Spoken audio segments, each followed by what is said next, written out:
So when you get close to any device, you will see the SmartTag2 information. But to make sure your contact info appears when someone finds it, you need to enable the Lost Mode feature. So now you have to grab your Samsung device and open the SmartThing app. Now you have to select your SmartTag2 device, then tap to view map, and now on the map screen, tap the three-dot menu. Now scroll a bit and you will find this Lost Mode feature. Just go for it, tap next, and now you have to enter your details like your email if it's not already listed, and then your contact number.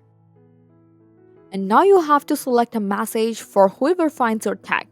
And when you are okay, just turn on this Lost Mode feature and wait for the update to finish.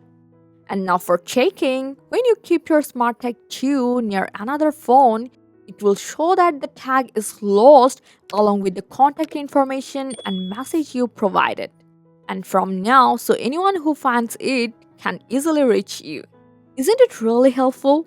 I hope this guide helped you a lot. Thanks for watching.